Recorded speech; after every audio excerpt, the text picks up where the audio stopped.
नमस्कार, फिर पैसा बोलता है में आपका स्वागत है। आज रविवार है। हमारे साथ अंकिता जी हैं। अब वो सवाल पूछेंगी जो आप पूछना चाहते हैं। आपने मेल में जो सवाल पूछे हैं, वो पूछेंगे। तो जवाब मैं हिंदी में दूँगा। तो सर अभी जैसे जो हमने लास्ट क्वेश्चन डिस्कस करा था लास्ट वीडियो में कि क्रूड ऑयल के प्राइसेस घटे, लेकिन अभी है कि रुपया भी स्ट्रांग हुआ है और ग्लोबल रुपया मार्केट का से भी स्ट्रॉन्ग नहीं कुछ हुआ हमें है मैडम। अच्छा 9650 रिजल्ट आ रहा है। 9650 से 9540 आया है। कोई रिजर्व्स नहीं कुछ है। सर कुछ कुछ कैसा स्ट्रेंथन हुआ? आपने ऐसा किया कि और डॉलर्स मार्केट में रिलीज़ किए। आपने बोला है कि हम हेजिंग कॉस्ट खुद अब्ज़ॉर्ब कर लेंगे और आप एंटिसिपेट कर रहे हैं कि $50 बिलियन डॉलर्स आएगी। अभी तक $50 बिलियन डॉलर्स आया नहीं और जो एफआईआईज़ हैं उनके पास 800 बिलियन स्टॉक्स हैं बेचने के लिए। उनके पास चाक आठ ज़्यादा सौ मिलियन 800 बिलियन है बेचने के लिए और आपके पास उतना एफ डॉलर नहीं है बचाने के लिए। आपके पास टोटल रिज़र्व 782 है। स्पेशल ड्राइंग राइट्स और गोल्ड को छोड़ दिया तो लगभग 600 बिलियन डॉलर्स है। अगर आप 600 बिलियन डॉलर बेचोगे तो एफआई 600 बिलियन डॉलर स्टॉक बेच के पैसा बाहर निकाल के जाएगा। तो आपकी एक्टिव म्यूचुअल फंड्स के पास पैसा रहेगा, आपके पास स्टॉक एफआईआई का यू रुपी का स्टॉक नहीं होगा और रुपी तो नीचे चला जाएगा। तो पहले आप मार्केट को देखने के पहले जो गवर्नमेंट में बैठे हैं, उनको ये देखना चाहिए कि कैसा अर्थशास्त्र को ये 1 साल 2 साल के लिए तैयार रखें। आपने एक नी-जर्क रिएक्शन में गोल्ड का दाम को ₹1000 बढ़ा दिया। उसके बाद क्या हो गया? अब कल रिपोर्ट आया था, जन 2026 में जो अनाउंसमेंट आई है, उसके बाद 100 टन्स गोल्ड स्मगल आकर इंडिया इंडिया में आ गया है। 100 टन, 1 टन का 1000 केजीस। सो 10 लाख केजी स्मगल आके भारत के अंदर आ गया है। तो लोग सोना खरीदेंगे भैया। आप 8 बजे आके टीवी में हाथ ऐसा-ऐसा करके बोलने से कोई सोना खरीदना नहीं बंद करेगा। सोना स्मगल्ड मार्केट में खरीदेंगे।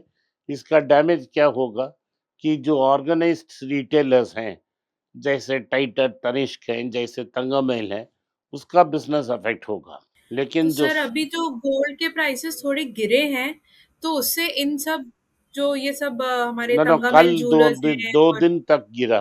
₹600 2 दिन में गिरा। नहीं तो इनके सर कुछ इनके शेयर्स पे कुछ फर्क पड़ेगा जो थंगामिल ज्वेलर्स हैं, हाँ, उसमें तो कल्याण इसमें ज्वेलर्स फ़ेल हैं। पड़ा था, अब लेकिन मंडे ठीक हो जाएगा। मुथूट फाइनेंस और मनप्पुरम फाइनेंस में पड़ा था, क्योंकि गोल्ड का दाम नीचे आ गया और क्योंकि गोल्ड का दाम नीचे आ गया, लोन देना मुश्किल होगा। लेकिन क्या हुआ कि अगले 2 दिन में, कल और आज मिला के 500-600 रुपया फिर से गोल्ड का दाम ऊपर बढ़ गया। सो 600 रुपया गिरा गोल्ड और 360 रुपीज़ गेन हो गया।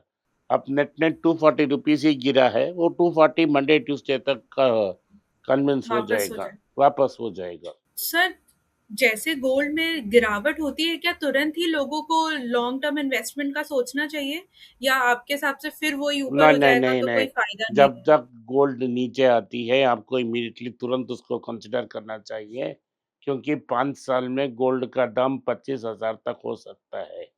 पिछले 3 साल में कितना स्पीड हुआ, उतना स्पीड तो नहीं आएगा, लेकिन 10-12% तो गोल्ड इंक्रीज़ होता ही होगा, हर साल। बैंक डिपॉज़िट से बेहतर होगा। बिना बैंक में रखे उसे गोल्ड कन्वर्ट रखना बेहतर है। अगर आपके पास सेविंग्स है, आपको 3 साल के लिए नहीं चाहिए, तो आप उसे गोल्ड में बदल के रखें, तो कि वैल्यू प्रोटेक्ट हो जाएगा और जो भी डिप्रिसिएशन होता है, वो प्राइस उठा के आपको मिलेगा। और सर जैसे जो सैलरी वाले लोग हैं जिन्होंने अभी-अभी स्टार्ट करा है अपना जॉब स्टार्ट करी है, उनको कैसे गोल्ड में इन्वेस्टमेंट देखना चाहिए?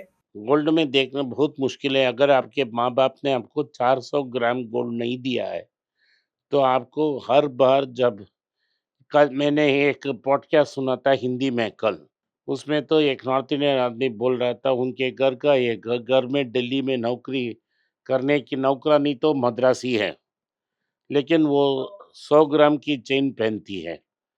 तो मालिक ने नौकरानी से पूछा, आप कैसे इतना सोना सेव करते हो? तो करेक्ट। उसने हाँ, बोला कि मैं इस घर में आपके घर में काम करता हूँ, 3-4 और घर में काम करती हूँ, 50-60 हज़ार लेती हूँ। लेकिन पैसा को घर को नहीं लेके जाती हूँ। जो भी मेरा आमदनी है, एक घर का आमदनी मैं ये ज्वेलर के हाथ में दे दूँगा। साल भर में एक बड़ा सोना का सरप्राइज़ वो दे देगा। करेक्ट। तो साउथ इंडिया में आप देखते होंगे क्योंकि आपने पिछले 4 साल 5 साल में साउथ इंडिया में रहा है और मैं आपने मेरे साथ बहुत बार तंगामिल ज्वेलर्स आए हुए हैं। तो लोग कितना आते हैं तंगामिल ज्वेलर्स को करेक्ट। और करेक्ट। उसकी स्कीम को कितना यूज़ करते हैं। सो चेन्नई में, आंध्र प्रदेश में और कर्नाटक में, मैं केरला में और तेलंगाना में गोल्ड में सेव करना एक आदत सा बन गया है। तो लोग चिट नाम का एक खोलते हैं। हर महीने कुछ गोल्ड को लेके साहूकार गोल्ड मर्चेंट को देते हैं और साल के बाद गोल्ड कलेक्ट कर लेते हैं। सो गोल्ड को सेव करने के लिए एक मूवमेंट है। मेरी माँ करती थी, उसके पहले मेरी नानी करती थी, मैं आज करता हूँ।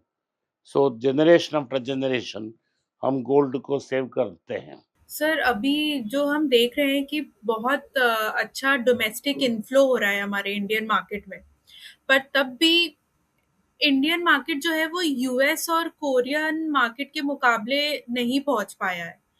तो सर, इस पे इंडियन मार्केट को और कैसे अपने आप को वर्क करना चाहिए? क्योंकि हमारा वैल्यूएशंस बहुत ज़्यादा है, हमारा प्राइवेट इन्वेस्टमेंट्स बहुत कम हैं, हमने कोई इनोवेशन नहीं किया है, हमने कुछ काम कर हमने एआई में कुछ ब्रेक थ्रू नहीं किया है। सो सारे ब्रेक थ्रूज़ दूसरे जगह से आ रही हैं, हम सिर्फ़ कॉपी करते हैं। अभी एआई में क्लाउड शिफ्ट नहीं हुआ है, ऑलरेडी हुँ। टीसीएस ने बोला कि हमारा पैसा 6 लाख लोग हैं, उसमें से 1 लाख रिटायर हो जाएँगे। 3 साल में 5 लाख लोग काम कर रहे होंगे और हमको 5 लाख नए एजेंट्स बनाने हैं। वो एजेंट्स भी बिलिंग करेंगे, तो हम 10 लाख का 10 लाख लोगों का बिलिंग करेंगे। 5 लाख ये एजेंट 5 लाख लोगों से हम काम चला देंगे, तो हमारा इनकम बढ़ेगा, ज़रूर बढ़ेगा। क्योंकि जो रूटीन मैटर है, उसको एक आदमी इधर एक्सप्लेन करता था, उनकी ही एक्सेंट में, ये एजेंट उनका सारा बॉटम लेवल क्वेरीज़ हैंडल कर लेगा। सर, अब अगर हम एचडीएफसी बैंक की बात करें, तो एचडीएफसी बैंक ने अपने सीईओ मिस्टर शशिधर को रीअपॉइंटमेंट करना थोड़ा रोक दिया है। तो क्या ये सिर्फ एक मतलब रूटीन प्रोसेस है, या एचडीएफसी बैंक अभी कुछ उनका ट्रांजिशन सोच रहे हम हैं? उनका ट्रांज़िशन सोच रहे हैं क्योंकि उनका प्रॉब्लम्स बढ़े हैं। जब कि majority of the share holder से पूछे बिना बुलडोज़ करके एचडीएफसी और एचडीएफसी बैंक को मर्ज किया। एचडीएफसी में अनेक सारे प्रॉब्लम थी। बिल्डिंग लोन्स की प्रॉब्लम थी, जो लोन आप बिल्डर्स को देते थे। बिल्डर्स ने आपका लोन ले लिया और आपसे काम नहीं करवा रहे हैं। दूसरी चीज़ ये है कि जो भी एचडीएफसी में क्या हुआ है, कंट्रोवर्सी आफ्टर कंट्रोवर्सी हो रहे हैं। पहले कार में ओडोमीटर फिक्स करने के लिए स्पेशल कमीशन लेके क्रेडिट हेड ने अपने डॉटर के नाम में कमीशन खाया। उसके बाद नया सैलल पर एक आया, उन्होंने बहुत चेंजेस की है। लेकिन उसके बाद तो ये प्रॉब्लम आ गया ये एआई का। तो क्लियरली सर, ये प्रॉब्लम सॉल्व होने में समय लगेगा। तो हमारा जो इंडियन स्टॉक्स हैं, जो आईटी में जैसे महिंद्रा एंड महिंद्रा, एचसीएल, विप्रो, इन्फोसिस और टीसीएस, वो बहुत सारे बड़े बीटिंग ले चुके हैं। अब रिकवरी हो जाएगा 3-4 साल में। अगर आपने इस समय इस बास्केट को कंसीडर किया तो लॉन्ग टर्म में आपका बेनिफिट हो सकता है। थैंक यू सर, हमारे क्वेश्चंस को आंसर करने के लिए लोगों के। बस आज का लास्ट क्वेश्चन ये होगा कि अगले हफ्ते के लिए आप लोगों को कोई टिप्स देना चाहेंगे? तो आप संभाल के रहें जब भी मार्केट करेक्ट होती है। हर दिन हम लिस्ट पढ़ते हैं, जो नेगेटिव लिस्ट है उन्हें कंसिडर करें। अब हमारे सारे लोगों को जवाब दे चुके हैं, हमारा टीम फॉलो कर रही है। अगर आपको कोई संदेह हो तो आप मेल कर सकते हैं। मेरा टीम इस मेल को पढ़ेगा और आपके साथ संपर्क में आएगा और आपको अकाउंट ओपन करके मदद करेगा। Thank you sir, thank you. आपने इस वीडियो को देखा है, इसके लिए मैं आपका आभारी हूँ। हो सके तो वीडियो को लाइक कीजिए, चैनल को सब्सक्राइब कीजिए और बेल नोटिफिकेशन दबाएं। इस वीडियो को अपने दोस्त और रिश्तेदार के पास भेजें और उन्हें देखने की आग्रह करें। अगर हर हफ्ते मैं बोलता हूँ कि आप मेल भेजें। बहुत सारे लोग मेल भेज रहे हैं और लोग मेल भेज सकते हैं। मेल में आपका संदेह पूछ सकते हैं कि हम आपका मेल का जवाब देंगे। नमस्कार, धन्यवाद, जय हिंद। अगर आप मुझसे संपर्क करना चाहते हैं, नीचे दिए गए ईमेल में मेल भेजें। मेरी टीम आपके साथ संपर्क करेगी और मदद भी करेगी।